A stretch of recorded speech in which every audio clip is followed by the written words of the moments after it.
Alors, j'aimerais juste commencer par reconnaître que l'UQAM est situé en territoire autochtone Montstédé. Donc, je vais commencer en disant que je suis une artiste mauricienne qui, depuis quelques années, utilise beaucoup son corps comme lieu de départ réflexif. Ça me permet de questionner la place des corps comme le mien, du corps en général dans la société. Je parle bien sûr du corps humain, mais dans ces définitions qui sont un peu plus conceptuelles, que sont la race, la nationalité, le genre, entre autres. Dans mon approche, en recherche comme en pratique, le territoire terrestre n'est pas abordé directement, mais il est remis en question plus de manière conceptuelle que matérielle, ce qui m'amène à questionner la nationalité, donc la citoyenneté, les frontières politiques en relation avec le corps de la femme noire, mais d'un point de vue personnel. D'ailleurs, quand j'ai commencé le doctorat, je prévoyais de travailler sur le corps de la femme noire, et ça a changé pour devenir un travail depuis le corps d'une femme noire.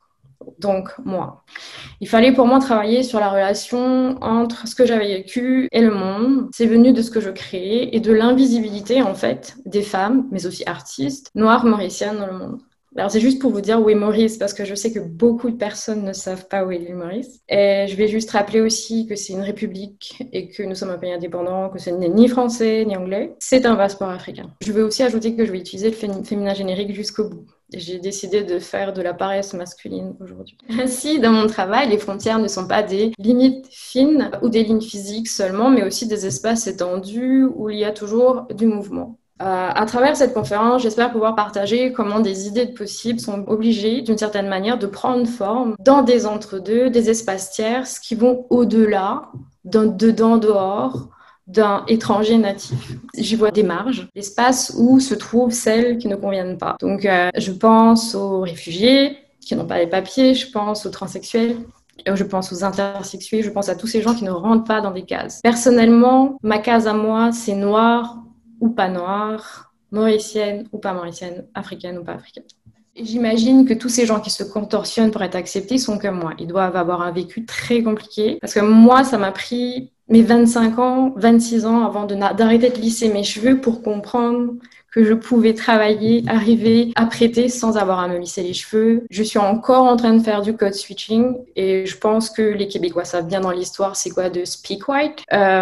Qu'est-ce que c'est d'être obligé de parler d'une certaine manière, d'être obligé de toujours se contorsionner pour aller quelque part. Donc, c'est donc un espace où se révèlent les impossibles des identités figées, les impossibles d'une imagination fermée à la nouveauté. Voir le Québec et la loi 21, la France et son rapport au voile ou le refus de certaines sexualités. Alors, sur cette image, on peut lire « As if and Creole Maurice pas capable have French as langue maternelle ». Alors ça, si c'est pas de la créolisation, c'est la rencontre de la France, de la Grande-Bretagne et de la colonisation. J'ai été élevée à Maurice où la langue principale, à 80%, c'est le créole mauricien, où la langue officielle, c'est l'anglais et le français est accepté aussi en administration. Donc tous les papiers sont en anglais, il y a une traduction française, les gens parlent créole et à la maison, des fois, ils parlent bhojpuri, ourdou ou mandarin. Très peu de mandarin par contre. Pour vous faire une idée, il y a 4 groupes à l'île Maurice. Il y a les Indo-Mauriciens, les créoles mauriciens, les sino-mauriciens et les franco-mauriciens. Et la majorité à Maurice est la population indo-mauricienne qui fait 68%. Donc c'est juste pour vous faire un état des lieux et pour vous rappeler que quand on me voit, on se dit qu'elle est africaine, qu'elle vient de Maurice, elle parle français, c'est qu'elle a dû apprendre le français en France. C'est qu'à Maurice, on ne parle pas français. Et j'ai dû me battre avec ça et me dire qu'à Maurice, j'étais pas assez mauricienne et qu'en France, j'étais pas assez française et j'étais pas mauricienne. Et ici, on me rappelait que j'étais pas assez française mauricienne ou quoi que ce soit. Donc, dans ces espaces frontières ou tierces, grandissent l'hybridité, l'inconnu. D'autres futurs sont possibles et c'est ça qui m'intéresse, se voir entièrement humaine. Donc, pour moi, Maurice est un espace frontière tout en n'étant pas un espace frontière.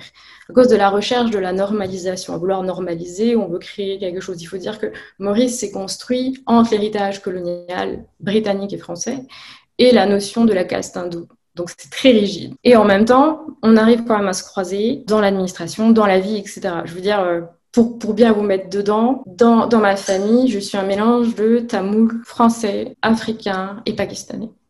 Donc, en gros, pour aborder tous ces sujets, il me fallait quitter le documentaire en photographie parce qu'à la base, j'étais très portée sur le documentaire photographique. Et il me fallait jouer avec des images sans me donner de limites et pouvoir questionner ou affirmer ou juste rêver. Et quitter surtout l'idée de l'image vérité comme telle parce que fragment du visuel, sortir de l'idée de la preuve par l'image en gros. Il suffit de penser aux récits nationaux qui ont effacé l'histoire d'autres peuples en ne mettant en exergue que leur propre histoire de vainqueurs ou barbares. En fait, je vais aborder les frontières par le prisme du féminisme décolonial, c'est-à-dire ouvrir d'autres portes, c'est voir non pas depuis un prisme établi, mais surtout se rappeler l'histoire en essayant de voir ce qui manque et de comprendre ce qu'on peut pas tout comprendre ou saisir, et que les dynamiques de pouvoir de chaque côté des frontières et aux frontières sont des structures qui décident qui meurt ou pas. Et pour reprendre les mots de Françoise Vergès, les féminismes de politique décoloniale s'inscrivent dans le long mouvement de réappropriation scientifique et philosophique qui révise le récit européen. Il conteste l'économie idéologie du manque, cette idéologie occidentale, patriarcale, qui a fait des femmes, des Noirs, des peuples autochtones, des peuples d'Asie et d'Afrique, des êtres inférieurs, marqués par l'absence de raison, de beauté ou d'un esprit naturellement apte à la découverte scientifique et technique. Alors, c'est une photo que j'ai prise à la Nouvelle-Orléans et je vais vous expliquer pourquoi je commence par celle-ci. C'est un défilé des Mardi Gras Indians. C'est une image d'un défilé des Mardi Gras Indians. C'est en fait les Indiens noirs qui défilent dans leurs costumes traditionnels tous les ans. Et ça ne montre pas la marche, ça montre juste ce qui est écrit sur une pancarte dans un défilé. Donc en prenant un autre chemin dans la création photographique, j'ai décidé de parler d'une expérience vécue à la croisée des histoires hégémoniques, héritant ainsi d'une subalternité, ce qui est dans mon résumé. Quand je suis allée faire ce projet, tout a changé. Ce projet photographique m'a mis dans une situation que je n'avais jamais vécue avant. Si j'y étais allée avec l'envie de me la jouer à la Robert Frank et Gordon Parks, avec un bon white gaze, ou avec une envie de faire du Gordon Parks et de faire quelque chose de militant, très documentaire, j'ai réalisé qu'il n'y avait pas de définition à donner, que je n'arriverais jamais à faire ça et que c'était pas du tout ce que j'aimerais faire. Par contre, ce qui m'a choquée quand j'y suis arrivée, c'est que mon corps avait trouvé sa place et que je n'avais jamais vécu la situation d'être du côté d'une population majoritaire. C'était la première fois que je me retrouvais dans une ville où il y avait 60% de Noirs. Je l'avais jamais vécu toute ma vie. C'était la première fois que j'avais habité à Maurice. J'avais voyagé dans toute l'Europe en habitant en France. Et c'était vraiment la première fois que j'arrivais à voir ça. C'était aussi la première fois que j'allais dans une exposition et que les Noirs parlaient directement aux Noirs. Ce qui est différent à Montréal, ça vous choque pas, mais moi, j'ai vécu en France et on peut pas dire je parle aux Noirs de la salle, c'est un poème pour vous. On peut pas juste se retrouver en communauté sans qu'il y ait du monde qui hurle en disant ouais, c'est du communautarisme. Et ce que vous faites, c'est contre l'universalisme français, par exemple. C'est-à-dire qu'on ne pouvait pas revendiquer une certaine fierté en France. Et à Maurice, c'est compliqué. On fait à peu près 30% de la population et on est presque tous mélangés. Il n'y a pas de revendication africaine. On est africain. Il n'y a pas de revendication afro parce que, comment dire, on est vraiment très bas dans l'échelle sociale à Maurice. Donc, les États-Unis, ça a été vraiment le chemin vers un questionnement sur moi et sur la possibilité de m'affirmer en tant que personne afro-descendante. Pour vous montrer à peu près ce que j'ai fait à la Nouvelle-Orléans, c'était vraiment dans l'entre-deux. Je quittais le documentaire et je partais vers quelque chose de plus artistique. Donc, j'avais pas juste envie de montrer des musiciens noirs qui faisaient de la musique. Et je me suis dit, ça serait bien de partager une expérience vécue à la Nouvelle-Orléans. C'est comme ça que ça s'est passé. J'ai commencé à me dire, c'est mon regard, c'est mon appréciation, donc c'est mon voyage à moi, c'est moi qui le partage, donc ça vient de moi. Et ça m'a permis aussi de me questionner comment on crée des images. Est-ce qu'on enfermait une population dans une espèce de stéréotype, un certain mythe, ou est-ce qu'on essayait d'en sortir, de rencontrer du monde, de montrer pas autre chose, mais de montrer quelque chose qui fait partie d'une culture en n'essayant pas de nier ce qu'elle est complètement. Ça me porte à me questionner autant sur moi et cette liberté que j'avais sentie de me déplacer, que mon corps noir ne soit pas une anomalie. Bien sûr, ça n'empêche pas ce qui se passe à la Nouvelle-Orléans, c'est pas la violence et tout ça. Mais ça m'a surtout fait penser à cette fille qu'on voit sur l'écran. C'est cette petite fille de 3-4 ans qui a grandi dans un futur qui lui semblait étroit. C'est moi qu'on voit sur la photo. C'est une photo qui a été prise dans la cour de ma grand-mère. C'était il y a très très longtemps. Et quand je pense à cette petite fille-là, je pense au fait qu'elle a grandi aussi dans une école qui était gouvernementale, où la majorité était hindoue, et on lui a dit « Tu parles trop bien français, donc on va t'appeler la petite française, et on va te rappeler tout le temps que tu fites pas. Tu fites pas et tu vas jamais réussir dans ta vie. » c'est dessus que je suis partie, c'est que j'étais noire et que quand je suis partie de Maurice, j'ai voulu me libérer du fait que j'étais noire, mais de la caste et du racisme. Et je suis partie en France et j'ai revécu du racisme et ça m'a beaucoup affectée. Et du coup, mes projets sont partis très loin parce que j'avais envie d'écrire pour cette fille-là et de lui répondre et de lui dire, mais non, c'est pas possible, tu peux pas grandir et t'imaginer qu'il n'y a que des cases où il faut rentrer. Et il n'y a pas que des possibilités que les gens t'offrent, il y a aussi des possibilités que tu peux te créer.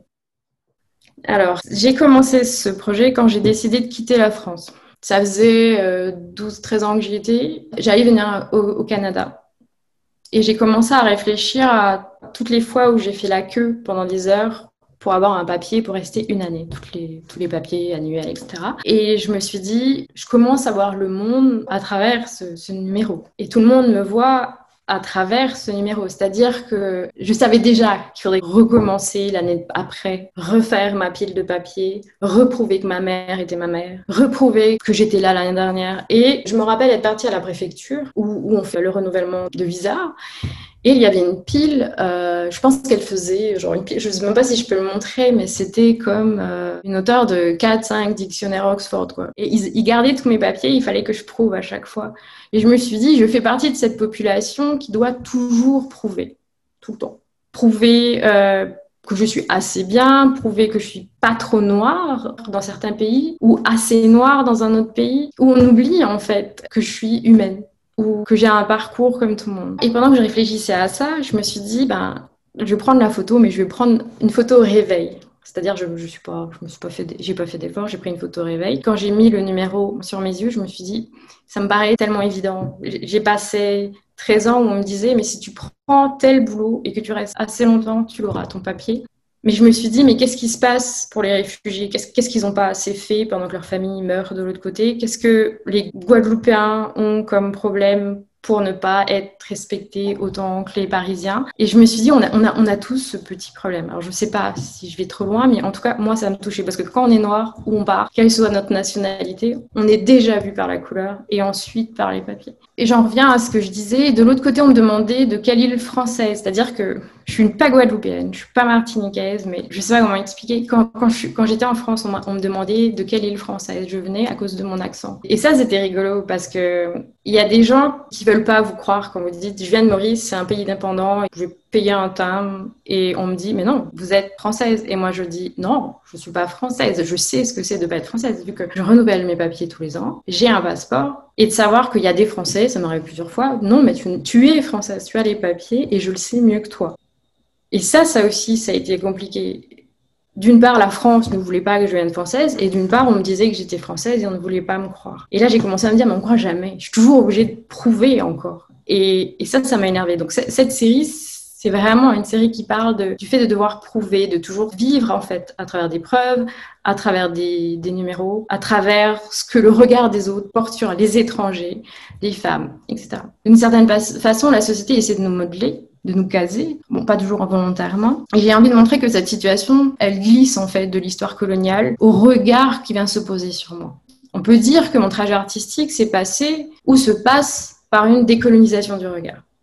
J'ai dû réapprendre moi-même à me regarder, réapprendre à voir mes expériences, tout re-regarder. Mais surtout, ça glisse du vide, les bouts supprimés de l'histoire, c'est-à-dire que tout ce qui n'a pas été raconté. Si je sais que je ne peux pas réécrire l'histoire, je ne vais pas non plus prouver un contraire parfait. C'est-à-dire qu'il n'y a pas de perfection en Afrique, il n'y a pas de perfection à Maurice, il n'y a pas de perfection chez les femmes. La meilleure façon pour moi de me représenter, et là, c'est là où je me dis, il faut que je me représente, c'est de partager un peu de mon intime, d'essayer de me rapprocher au plus près de ma vie, une sorte de vérité dans l'expérience quotidienne et singulière d'un moi, d'une femme noire mauricienne. Une singularité parmi une communauté. Et là, je prends de José Esteban Munoz qui parle de désidentification. Ne pas rentrer dans les représentations et ne pas faire le contraire seulement. Il s'agit d'être, donc, de ne pas représenter vraiment, mais de partager sans vouloir satisfaire ou réagir uniquement. C'est prendre place à cette frontière entre mauricienne et la mauricienne qui a vécu ailleurs, par exemple, ou être noire d'expérience, être africaine mauricienne, mais en même temps, venir d'un lieu où la majorité n'est pas forcément afro-descendante à la base, même si elle est née en Afrique. Alors, je ne sais pas si vous connaissez Trinidad et Tobago, mais ça doit être le seul pays qui ressemble à peu près à l'île Maurice. On ne ressemble ni à la Guadeloupe, ni à la Martinique. On ressemble plus à un autre pays anciennement britannique. Je pense qu'il y a un effacement, une invisibilisation aussi de la santé mentale. Et ça, je vais l'attaquer juste après. Alors, cette photo est celle de l'exposition subalterne. Donc, en février 2019, CEDEX à l'UQAM, Nigra Juventa a organisé cette expo pour le mois de l'histoire des Noirs. D'ailleurs, parce qu'on parle de femmes noires, c'est une grande partie grâce à Martine Chartrand qui est présente, puis à Diane Gistal et Michael Sergil de Nigra Juventa, que je me suis retrouvée dans cette expo. Et surtout, je pense que sans elle, je ne sais pas si je serais là aujourd'hui. Et je me dis que, d'une part, j'ai besoin de personnes, de femmes noires qui arrivent à comprendre que je suis autant humaine et qu'il y a encore un travail à faire, non pas de mon côté, parce que moi, j'essaie de ne plus parler pour justifier. J'essaie de ne plus créer pour justifier, mais pour me libérer moi. C'est-à-dire que j'ai encore besoin de personnes comme ça et je pense qu'il y a des personnes qui ont besoin de gens comme moi pour comprendre qu'on peut se voir humaine et pas forcément à travers le regard d'un autre qui nous déshumanise. Donc, dans cette série qui est exposée, une partie qui est exposée, qui s'appelle I Was Born et que des fois j'utilise aussi le français et le créole avec. I Was Born, je suis née, mon née, qui est en créole mauricien, qui est commencé en 2016. J'essaie de montrer un peu tout ce qui se rejoint et se croise là, dans une personne. Et aucune description, grosse ou petite, ne peut enfermer quelqu'un dans une définition, dans ces images. Car si celle-ci peut exister, tout peut changer. C'est-à-dire, je peux être là, je peux changer. Donc, j'ai vraiment commencé mes projets très intimes en 2016. Et ça, c'est une image qui m'a plus amenée à me questionner sur ce côté un peu fragmenté où je n'arrive plus à me voir, mais que je me vois à travers le regard des autres, où je me sens découpée, ou se regarder à l'intérieur de soi. Ça aussi, c'est compliqué. Parce que on grandit quand même dans un langage colonisé. C'est-à-dire les mots que j'utilise, la façon de me déplacer dans le monde ne m'a pas été apprise de manière à me libérer.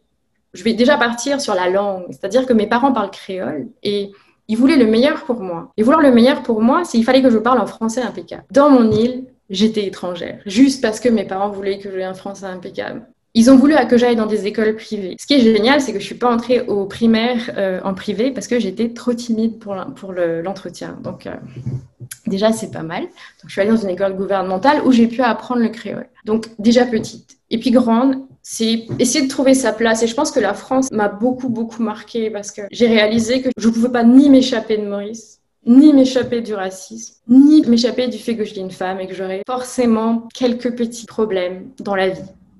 Donc, en gros, ça, c'est vraiment une image où je m'étais dit, je sais pas. Je sais pas comment me voir. J'arrive pas à me trouver moi-même. J'étais vraiment en souffrance. Là, j'avais vraiment envie de quitter la France. J'avais envie de me retrouver ailleurs. Et ça, c'est une autre image de l'exposition qui montre aussi la souffrance de ne pas trouver sa place. Parce que on va dire que qu'on parle pas souvent de la santé mentale des Noirs. Peut-être plus cette année. Peut-être plus cette année aussi de la condition des Noirs depuis quelques mois. Et moi, j'ai une adolescence un peu compliquée et je me scarifiais souvent.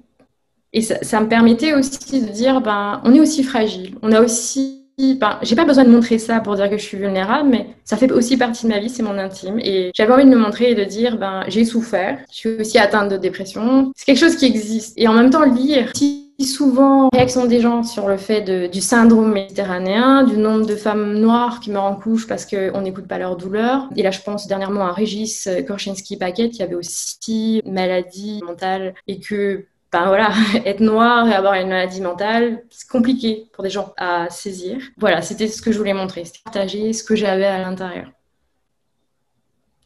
Alors ça, ce sont pas des archipels, mais des constellations de peau. C'est un deuxième volet de ma série I Was Born, plus une collection du mois que j'ai commencé aussi en 2016 en collectionnant ma peau, mes cheveux, mes ongles et en faisant des petits pots d'enveloppe d'ongles. C'est-à-dire qu'à chaque fois que je coupe mes ongles, je les mets dans une enveloppe, je la date, je la collectionne. C'est un espèce de rituel. Ma peau, dès que je me blesse, je collectionne. Et en fait, ça m'a rappelé un peu quand j'étais petite et que j'avais des grosses taches de psoriasis et puis que je me les arrachais petit à petit, que je me les ai décollées. Je m'assieds dans la salle de bain parce que je suis une grosse angoissée et j'avais des grosses plaques sur le dos, partout sur le corps. Et je passais des heures dans la salle de bain, à compter dans la semaine, mais j'avais des grosses plaques et du coup, j'essayais de les enlever complètement. Aujourd'hui, je les garde dans des petits pots.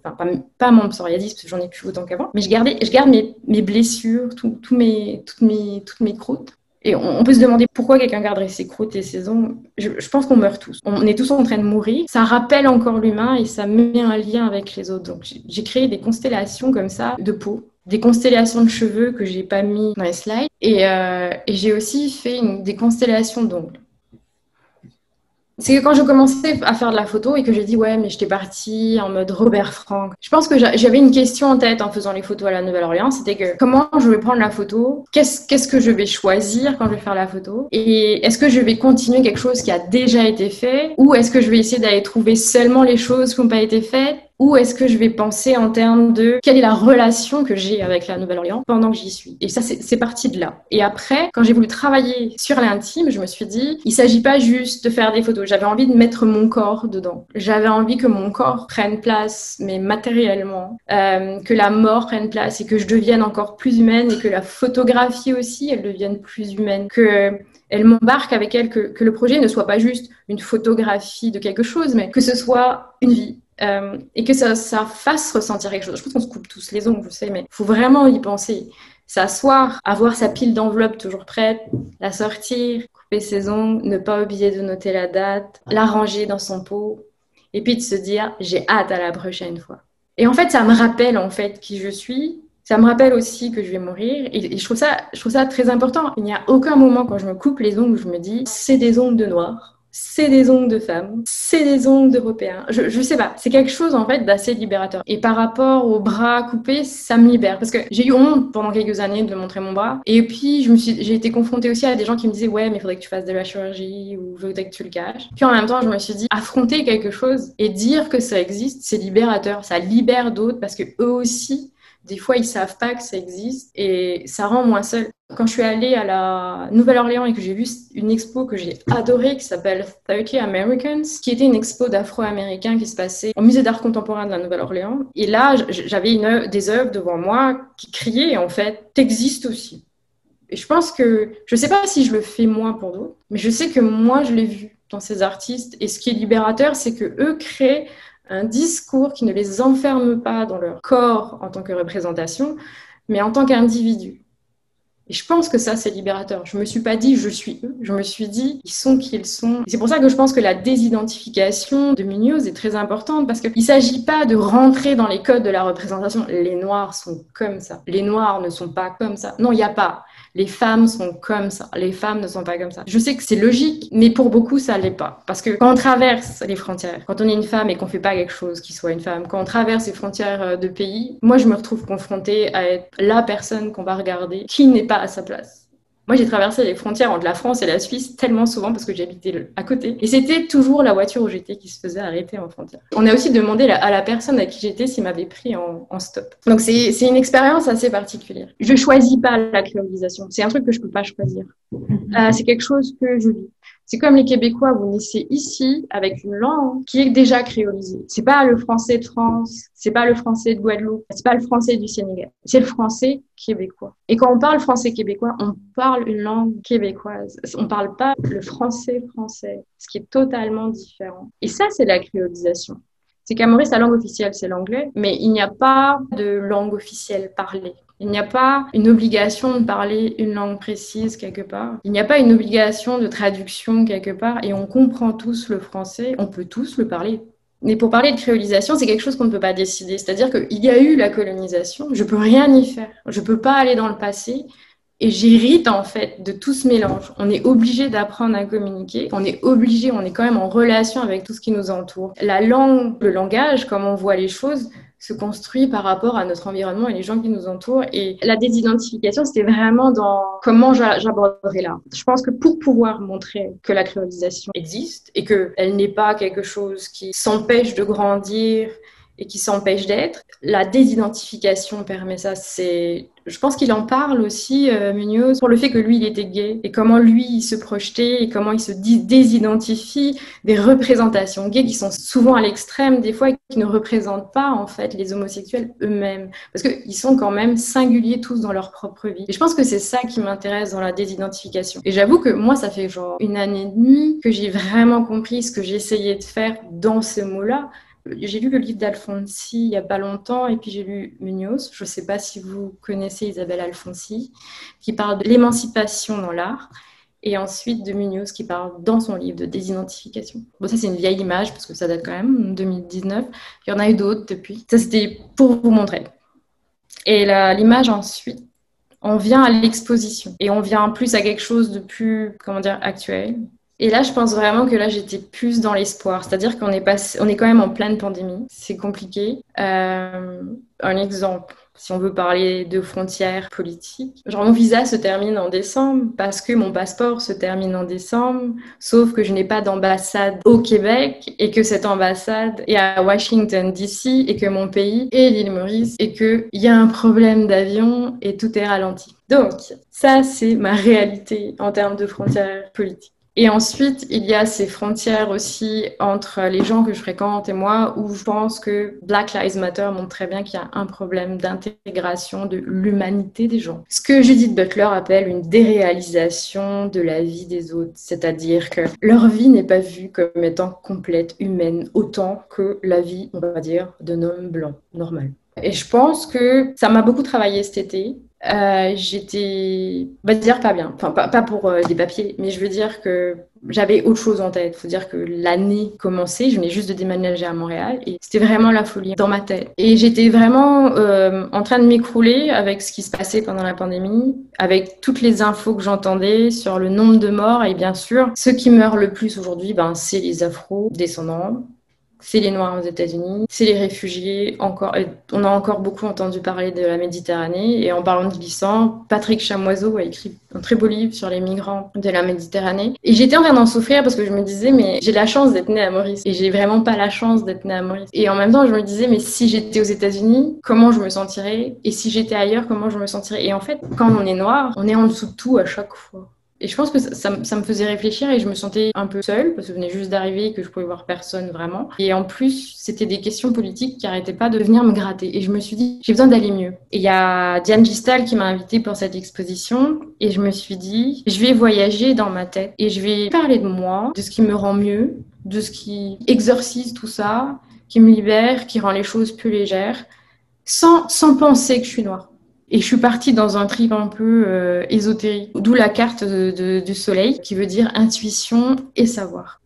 Alors cette photo, je l'ai montrée à plusieurs personnes et certaines personnes m'ont dit «Ah, mais elle était bien ta photo avec l'orange». Et je lui dis «Mais c'est pas une orange». Mais c'est génial que tu vois une orange parce qu'on n'a pas grandi au même endroit, donc on n'a pas mangé les mêmes fruits de la même manière et on va pas voir la même chose. En fait, là, je suis en train de manger une mangue et pendant cette pandémie, j'étais en train de me dire qu'est-ce qui me rassure, qu'est-ce qui me ramène à la maison, qu'est-ce qui me ramène au soleil de la maison, qu'est-ce qui me ramène au petit plaisir de la cuisine familiale, la cuisine de grand-mère, des arbres qu'il y a autour, de la chaleur du nord de l'île Maurice. Et j'ai décidé de travailler sur la mangue. Et ça, c'est une des images. Et la vidéo que je devais proposer sur une performance de moi en train de manger une mangue, comme je mangeais à Maurice. Et ça, c'est dans la vidéo. On me voit manger la mangue, en fait, du début, de la découper comme... Bon, je ne sais pas si ça se découpe pareil partout, mais j'ai réalisé que l'ananas n'était pas découpé de la même manière partout. Donc pour moi, c'est important. Et la vidéo s'appelle Eating My Mango. Je mange ma mangue, pémence moma, en créole. Mais en gros, ce que je voulais faire, en fait, d'une certaine manière, c'est vraiment montrer une certaine